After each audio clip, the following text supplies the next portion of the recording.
Après le cyclone Maria qui a ravagé la Dominique, île voisine de la Guadeloupe, en septembre 2017, le CORECA a entrepris d'aider les victimes. Il a donc participé à la collecte de denrées de première nécessité 48 heures après le passage du cyclone et il a ensuite décidé d'œuvrer dans la réhabilitation d'écoles au niveau de la Dominique. Alors, le choix de réhabiliter des écoles s'imposait un peu tout naturellement dans la mesure où nous considérons que l'école est quand même un marqueur très fort de reprise de résilience, de reprise de la vie. Et notamment après une catastrophe aussi importante, il est important d'une part qu'on puisse offrir aux enfants la possibilité de poursuivre leur cursus, mais aussi et surtout qu'on leur offre la possibilité de sortir de l'oisiveté et du désœuvrement. Par ailleurs, il faut bien dire que le CORECA a en la matière une certaine habitude, un certain savoir-faire.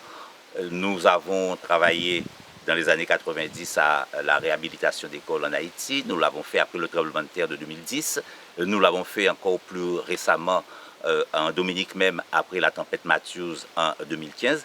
Il y a par conséquent une connaissance de ce type de projet que nous avons et il nous paraissait tout à fait naturel de pouvoir l'initier à l'occasion de cette catastrophe. Après avoir pris contact avec les autorités locales en Dominique, ainsi que le ministère de l'Éducation, nous avons décidé d'aider l'école de Clifton. Mais face à l'ampleur des dégâts, il nous a été demandé également d'aider une deuxième école à Morne-Jaune.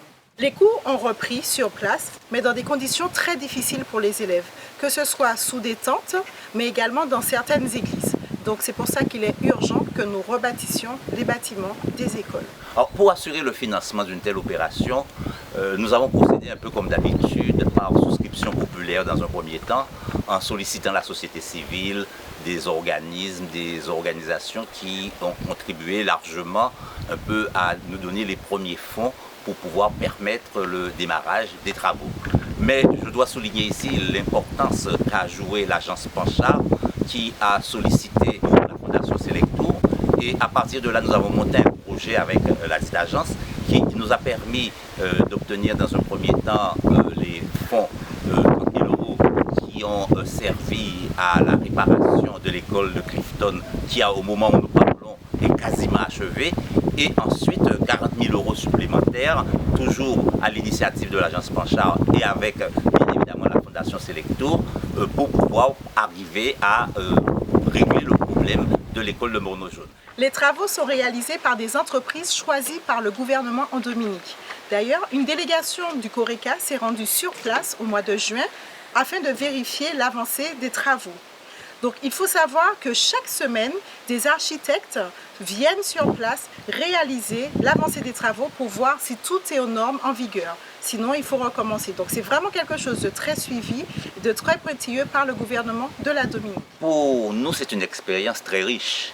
D'abord, elle nous conforte dans les choix que nous avons faits pour développer une solidarité de la société civile dans les îles de la Caraïbe, mais elle nous conforte aussi dans l'idée qu'il faille aller trouver des partenaires et l'expérience du partenariat avec la Fondation Selectour en est l'exemple, je crois, quasi emblématique. Tout ceci parce qu'il est important aujourd'hui de créer cette chaîne de solidarité de par le monde et qui nous offre la possibilité de construire véritablement un monde plus ouvert, plus humain, plus fraternel. C'est un peu l'ambition de ce projet et si nous le réussissons, ce sera peut-être la petite pierre que nous aurons portée à cette grande ambition.